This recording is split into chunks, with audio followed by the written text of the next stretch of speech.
What happens when one woman's scorn turns a quiet art class into a battlefield? In the cozy, sunlit studio of Willow Creek's community center, the air buzzed with the soft scratch of pencils and the hum of creativity. The Doodle Instructor, Mia, a vibrant woman with a knack for turning squiggles into stories, led her weekly class with infectious enthusiasm. Her style was unconventional, bold, abstract, and unapologetically free. Students, from nervous beginners to seasoned sketchers, adored her for it. But not everyone was charmed. Enter Karen, a newcomer with a sharp tongue and a sharper ego, who strode in with a designer purse and a sneer that could curdle paint. Karen's arrival was like a storm cloud over a picnic. She scanned the room, her lips curling at the sight of Mia's loose, colorful sweater and the students' messy sketches. "This is art," she scoffed, loud enough for everyone to hear. "Looks like a toddler's tantrum on paper." The room froze. Mia, unfazed, smiled warmly. "Art's about expression, Karen. Let's find yours today." But Karen wasn't here to learn. She was here to judge. Her first act was to interrupt Mia's lesson on freeform doodling, declaring it a waste of time and not real art. The class exchanged uneasy glances, but Mia pressed on, encouraging everyone to embrace their imperfections. Karen's disdain grew louder with every passing minute. She mocked Mia's techniques, calling them sloppy and unprofessional. She rolled her eyes at a shy teenager, Emma, who proudly showed her abstract sketch of a tree. "That's not a tree," Karen snapped. "It's a mess." Emma's face fell, and the room's warmth chilled. Mia stepped in, her voice calm but firm. "Karen, we lift each other up here. Try doodling something yourself." Karen smirked, grabbed a pencil, and scribbled a rigid, uninspired square.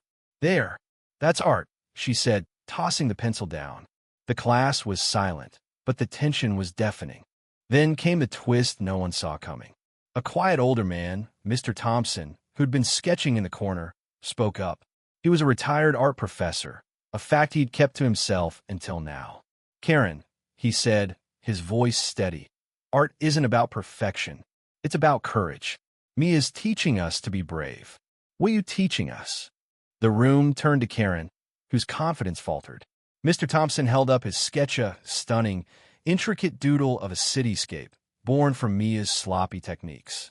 The class gasped, and Karen's face reddened. She hadn't expected a challenge, especially not from someone she dismissed as just an old man. The truth unraveled fast. Mia wasn't just some quirky instructor.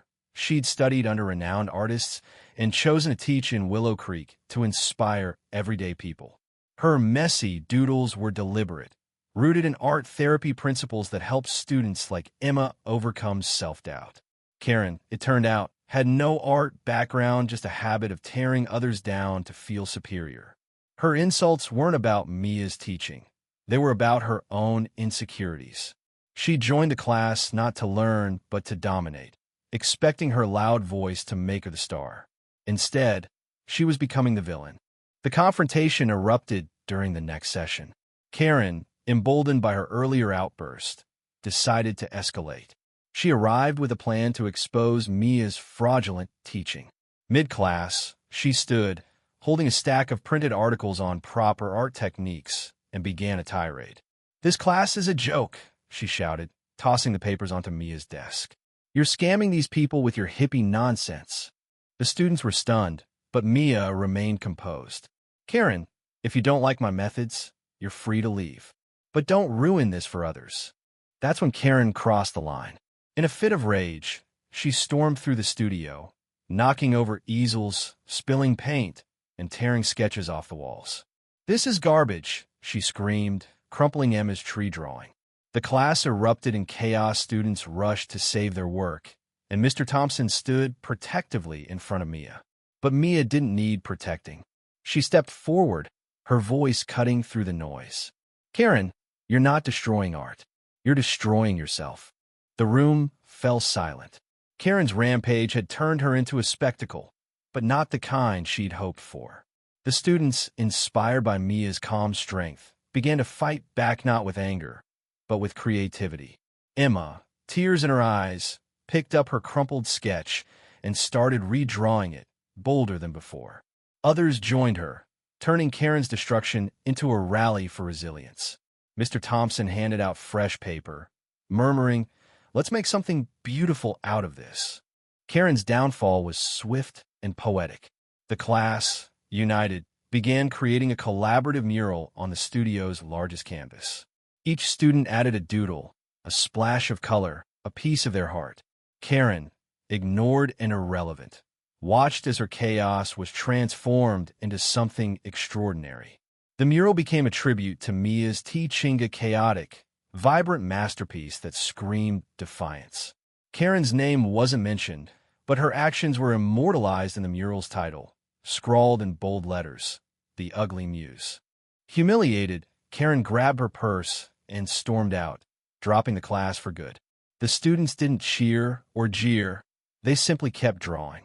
Word of the incident spread through Willow Creek, and Karen's reputation took a hit. She'd always been known for her complaints at coffee shops, grocery stores, everywhere, but this time, she'd picked the wrong fight. The community rallied around Mia, and her classes doubled in size.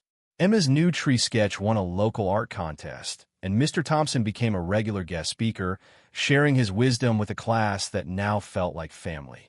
The studio, once a battleground, became a beacon of hope. Mia's lessons continued, each one a reminder that art isn't about being perfect, it's about being human. The mural, "The Ugly Muse," hung proudly on the wall, a testament to the class's strength. It wasn't just a painting, it was a story of standing up, creating through pain, and finding beauty in the mess. What do you think? Can one person's negativity destroy community, or does it only make it stronger? Share your thoughts.